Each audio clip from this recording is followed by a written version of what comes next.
Ibu, saudara yang dikasihi oleh Tuhan, salam sejahtera dalam Tuhan Yesus Kristus. Mari kita merenungkan firman Tuhan dari surat Efesus pasal 2 ayat 11-22. Demikian firman Tuhan. Karena itu ingatlah bahwa dahulu kamu sebagai orang-orang bukan Yahudi menurut daging, yang disebut orang-orang tak bersunat oleh mereka yang menamakan dirinya sunat, yaitu sunat lahiriah yang dikerjakan oleh tangan manusia, bahwa waktu itu kamu tanpa Kristus tidak termasuk kewargaan Israel dan tidak mendapat bagian dalam ketentuan-ketentuan yang dijanjikan, tanpa pengharapan dan tanpa Allah di dalam dunia. Tetapi sekarang di dalam Kristus Yesus, kamu yang dahulu jauh sudah menjadi dekat oleh darah Kristus. Karena dialah damai sejahtera kita yang telah mempersatukan kedua pihak dan yang telah merubuhkan tembok pemisah, yaitu perseteruan. Sebab dengan matinya sebagai manusia, ia telah membatalkan hukum Taurat dengan segala perintah dan ketentuannya, untuk menciptakan keduanya menjadi satu manusia baru di dalam dirinya, dan dengan itu mengadakan damai sejahtera, dan untuk memperdamaikan keduanya di dalam satu tubuh dengan Allah oleh salib, dengan melenyapkan perseteruan pada salib itu. Ia datang dan memberitakan damai sejahtera kepada kamu yang jauh, dan damai sejahtera kepada mereka yang dekat, karena oleh Dia kita kedua pihak dalam satu roh beroleh jalan masuk kepada Bapa. Demikianlah kamu bukan lagi orang asing dan pendatang, melainkan kawan sewarga dari orang-orang kudus dan anggota-anggota keluarga Allah yang dibangun di atas dasar para rasul dan nabi, dengan Kristus Yesus sebagai batu penjuru. Di dalam Dia tumbuh seluruh bangunan, rapi tersusun, menjadi bait Allah yang kudus di dalam Tuhan. Di dalam Dia, kamu juga turut dibangunkan menjadi tempat kediaman Allah di dalam Roh. Bapak, Ibu, Saudara yang dikasihi oleh Tuhan, coba kita pikirkan beberapa kenangan terbaik dari keluarga kita.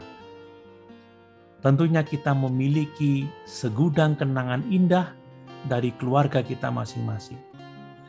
Tidak ada ikatan yang sekuat dan seindah ikatan keluarga. Keluarga memberikan semua pengalaman terbaik dalam hidup. Kita diterima, dihargai, dikasihi, dirindukan, dibutuhkan, dan masih banyak hal indah yang dapat kita miliki dalam keluarga. Sungguh sangat luar biasa. Meskipun kadang ada konflik dalam keluarga, namun ikatan keluarga tetap yang terbaik sebagai lembaga pertama yang diciptakan Allah bagi kebaikan dan kebahagiaan hidup manusia. Itulah sebabnya kita harus selalu mengucap syukur kepada Allah buat keluarga yang telah diciptakannya itu, dan semakin lebih memahami arti kehadiran individu yang menjadi bagian dari keluarga kita. Bapak, Ibu, Saudara yang dikasihi oleh Tuhan, karena begitu luar biasa ikatan keluarga ini, maka Allah menjadikannya sebagai bentuk hubungan antara Dia dengan manusia yang percaya dan taat kepadanya. Setiap kita dijadikannya menjadi keluarga. Allah adalah Bapa dan kita adalah anak-anaknya. Dan kita semua adalah anggota keluarga kerajaan Allah. Dalam ayat-ayat renungan kita melihat bagaimana Rasul Paulus berbicara tentang orang Yahudi dan orang non-Yahudi.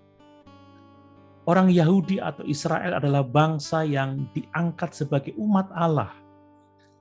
sebuah hubungan yang sangat istimewa. Bangsa Israel dalam hubungannya dengan Tuhan diikat oleh hukum Taurat. Mereka menerima janji-janji Allah. Namun demikian, Alkitab mengatakan bahwa tidak ada seorang pun yang dapat selamat melalui hukum Taurat. Orang Israel harus berhadapan dengan Allah sebagai makhluk yang harus binasa karena dosanya. Sebab hukum Taurat itu kudus dan semua orang telah berdosa. Suatu hubungan yang sangat buruk. Tetapi perhatikan bahwa Paulus juga berbicara tentang karya Kristus yang luar biasa. Kristus menjadikan baik sebagai orang Israel maupun orang non-Israel sebagai anak-anaknya. Suatu hubungan dengan kualitas yang sangat istimewa. Dan kita semua berhak mengalami pengalaman terbaik dari hubungan tersebut. Perhatikan bahwa dengan satu roh, kita mendapat jalan menuju Bapa, yaitu keselamatan. Di dalam Kristus kita menjadi bangunan Allah yang dibangun rapi tersusun untuk kita menjadi anggota-anggota keluarga kerajaan Allah. Perhatikan bagaimana karya Kristus sangat luar biasa. Dia menjadi damai sejahtera kita dengan mengorbankan dirinya sendiri di kayu salib.